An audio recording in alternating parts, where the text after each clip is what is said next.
Magandang araw po sa inyo lahat, sa ating mga kapatiran dyan sa FOM Marikina. Kami po dito sa FOM Hong Kong ay nakikigalak at nakikiisa sa inyo pong pagsasaya, sapagkat alam po natin na ang isang taon na naman ng inilagay at binigay ng Panginoon sa FOM Ministry upang maranasan po natin ang pagragasa ng buhos ng kanyang pagpapala at pabor sa ministering ito under FOM. And I would like to thank Pastor Jess Llantada, ang presidente po ng FOM Global, sa kanyang effort, kasipagan, and of all the wisdom na ibinuo sa kanya ng Panginoon na maitaguyod po ang ministry na ito ayon po sa dakilang disenyo ng Panginoon.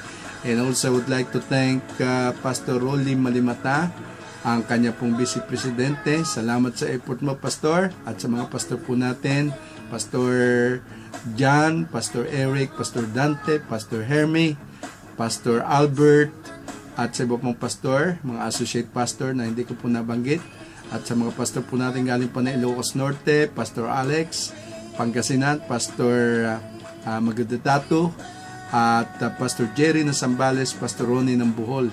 Maraming salamat sa inyong suporta at sa inyong pakikibalikat sa ministry na ito, and let us continue to pray na ang gawain ito ay patuloy na magamit ng Panginoon upang maraming pang kaluluwa ang maligtas, maraming pang kaluluwa ang ma-restore at ma-transform ayon po sa panawagan ng Panginoon. I would like to thank the leaders and workers of the FOM Ministry, lalo na po dyan sa Marikina.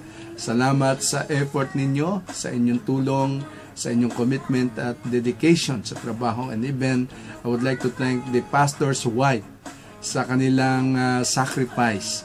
Sapagkat kundi dahil sa mga sakripisyo nyo ay hindi po rin mararating ng FOM Ministry ang nararating ngayon, sapagkat yan ay bunga na rin ng inyong pagsuporta at pag-alalay sa kanila. Sa inyo pong lahat, maraming pong salamat. Pagpalain po tayo ng dakilang lumikha. Mabuhay po kayo.